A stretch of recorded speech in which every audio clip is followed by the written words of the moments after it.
Hola y bienvenidos de nuevo al canal. Seguimos nuestro recorrido por la mitad norte de Portugal y hoy visitamos otras dos aldeas históricas. La encantadora aldea de Monsanto, dominada por su castillo, para después dirigirnos a la pequeña aldea amurallada de Iraña Bella. Y si te gusta nuestro vídeo, no olvides darle a like, suscribirte y activar las notificaciones para que sepáis cuando subimos un nuevo vídeo.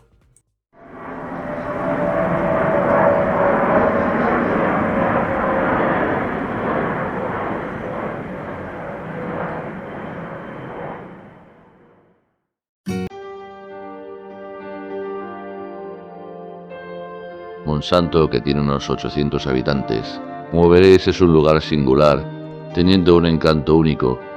que hace que sea una de las principales atracciones turísticas de Portugal. En cuanto a parking no tendréis problemas, ya que dispondréis de un par de parking gratuitos, aunque de un tamaño no muy amplio, que seguramente dificultará el aparcamiento en temporada alta. Monsanto se halla sobre una gran elevación rocosa, en la que hubo presencia humana desde el Paleolítico, conservándose restos arqueológicos de romanos, visigodos y árabes. Accedemos al recinto amurallado por la Puerta del Espíritu Santo, también llamada Puerta de San Sebastián, ubicada en el este y que junto con la Puerta de San Antonio, situada al oeste, eran los dos únicos accesos a la villa. La población de Monsanto se integró en la corona portuguesa, siendo rey don Alfonso Enríquez, que la donó a los templarios en el año 1165, construyendo un castillo sobre los restos de otra construcción anterior. Poco a poco seguimos subiendo y avanzando hacia el centro de Monsanto, y a medida que lo hacemos, nos damos cuenta de la arquitectura singular de este lugar, en el que el granito es el absoluto protagonista, levantándose las viviendas junto a grandes bloques de granito,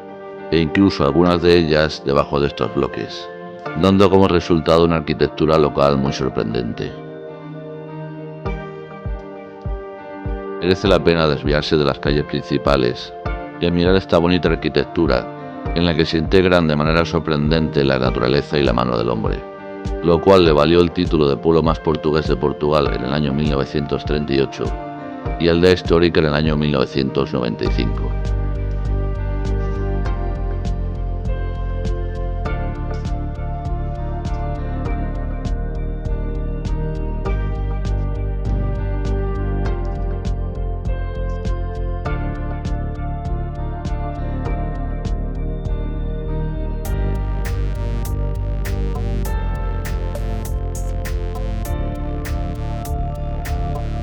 En nuestro ascenso llegamos a una plaza donde encontramos el crucero y la iglesia de San Salvador,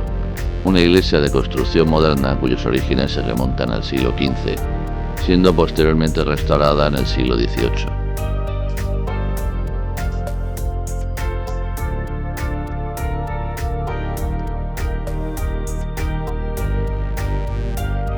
Junto a la plaza nos encontramos el Solar dos Pinheiros y la Fuente del Mono.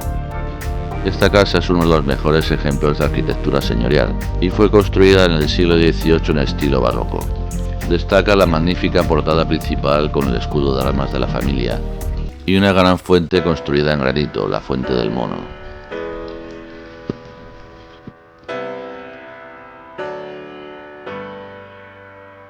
Seguimos ascendiendo y perdiéndonos por las calles laterales,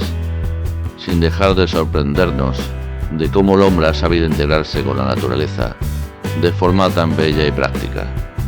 sirviéndose del granito tanto de material de construcción como de cimiento y protección.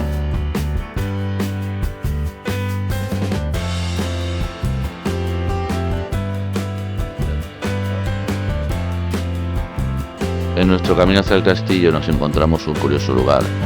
una gruta o cueva que no está excavada en la roca, sino que es el espacio resultante entre grandes rocas, espacio que supieron aprovechar sabiamente como vivienda.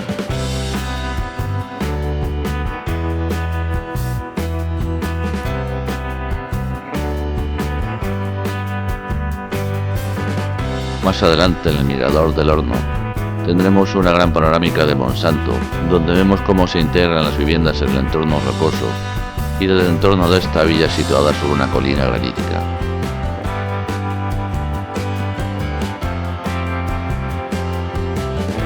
Seguimos ascendiendo y encontramos rocas cada vez más grandes, llamadas penedos en portugués, y las cuales parecen estar jugando de manera peligrosa con la gravedad, sorprendiéndonos aún más si cabe de la belleza de este lugar.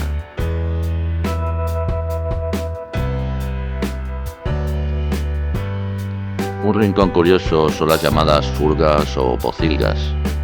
extendidas por toda la villa y acumulándose en algunos lugares como la subida del castillo, atestiguando la importancia del cerdo como alimento a largo plazo, realizándose como en España la conocida como matanza, que se realizaba una vez al año, proporcionando una gran parte de la alimentación para el resto del año.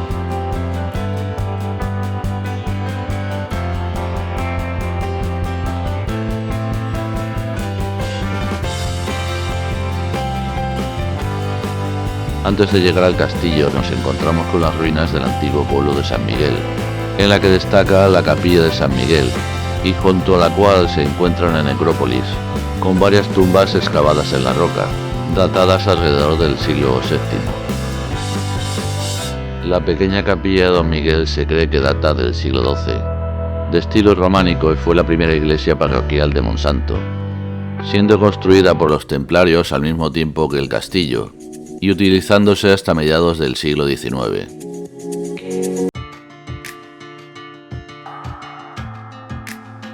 Y así llegamos ya al castillo de Monsanto, declarado Monumento Nacional en el año 1948. La edificación forma parte de las fortificaciones que los antiguos templarios levantaron siguiendo el río Ponsul para defenderse de los musulmanes. Monsanto fue uno de los primeros lugares fortificados como parte de esta operación, sustituyendo a un castillo musulmán anterior, aunque fue devuelto a la corona en el año 1172.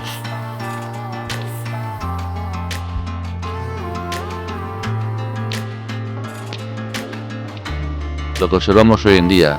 son los restos de una explosión acaecida en el año 1815, cuando la torre del homenaje, convertida en polvorín, explotó destruyendo prácticamente todo el castillo. Entre sus ruinas encontramos parte de la muralla, la torre del homenaje, una cisterna y la pequeña capilla de Nuestra Señora del Castillo. Pero sin lugar a dudas lo que más disfrutaréis son las impresionantes panorámicas que tenemos desde lo alto de las murallas.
Abandonamos ya el castillo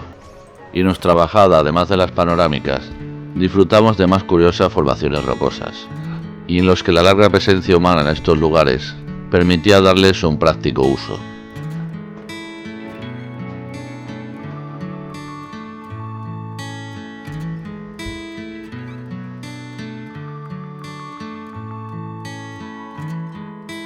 De nuevo en la villa nos encontramos la Torre de Lucano o Torre del Reloj, uno de los monumentos más emblemáticos de Monsanto, y que construida en el siglo XV fue inicialmente una torre vigía. En su parte superior tiene una veleta, que es una réplica del gallo de plata otorgado en 1938 tras ganar el Premio Nacional a la aldea más portuguesa de Portugal. Al lado de la torre encontramos la pequeña iglesia de la Misericordia, construida en el siglo XVI en estilo renacentista, y que sirvió de iglesia parroquial hasta la construcción de la iglesia de San Salvador, frente a la cual pasamos en nuestro regreso, finalizando la visita en los restos del baluarte, en el que podemos ver un antiguo cañón que fue utilizado durante algún episodio de las guerras peninsulares en el siglo XIX. Nos ha encantado la visita a la bella aldea histórica de Monsanto, y sin lugar a dudas es un lugar que no puede faltar en una visita a Portugal.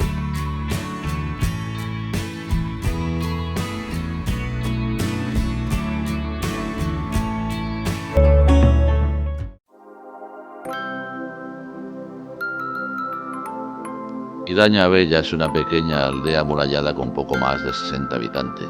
y que se puede visitar en un paseo del que disfrutarás de la gran tranquilidad de este lugar. En cuanto a parking, no tendréis problema, ya que disponéis de un parking gratuito justamente al lado del casco histórico. Los colores del otoño portugués nos reciben a la entrada de esta pequeña villa, fundada por los romanos a finales del siglo I a.C. Posteriormente vivieron visigodos y musulmanes, hasta que fue tomada definitivamente por Sancho II, que la donó a los caballeros templarios. Tras pasar junto a la pequeña capilla de San Sebastián, llegamos a las murallas y a su puerta norte, la cual está orientada hacia Braga. La muralla se construyó entre finales del siglo III y principios del siglo IV, y contaba con varias torres defensivas, como las dos torres que pueden verse flanqueando esta puerta, la cual se encuentra tapiada, y para acceder a Idaña Bella tienes que hacerlo por la derecha de la puerta o por la muralla por el llamado Paseo de Ronda.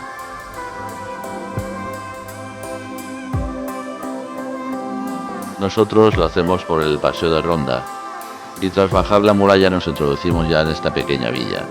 encontrándonos en la iglesia parroquial, la iglesia principal de Idaña Bella, que era la antigua capilla de la Misericordia, y que data de finales del siglo XVI y principios del siglo XVII. Presidiendo la pequeña plaza junto a la iglesia encontramos un bonito pelourinho del siglo XVI.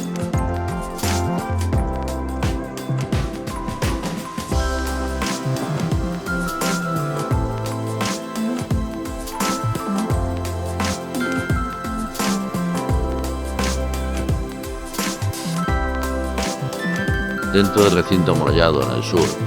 encontramos una torre del homenaje, la llamada Torre de los Templarios, que formaba parte del castillo del que ya no queda nada, y que fue construida sobre un templo romano dedicado a Júpiter, que formaba parte del antiguo foro romano del que quedan pocos restos.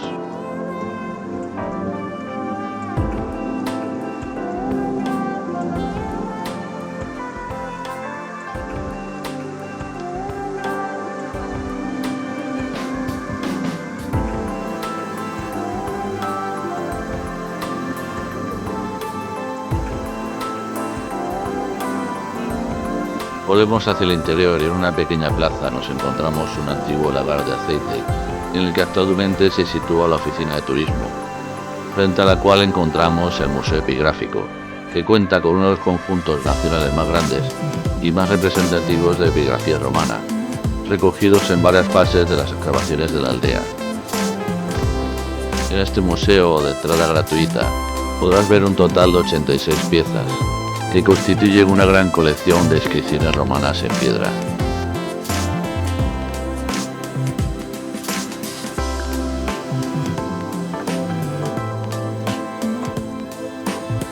Frente al museo nos encontramos la iglesia de Santa María,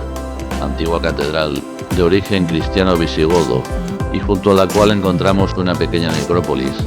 así como sillares con inscripciones romanas, musulmanas y cristianas.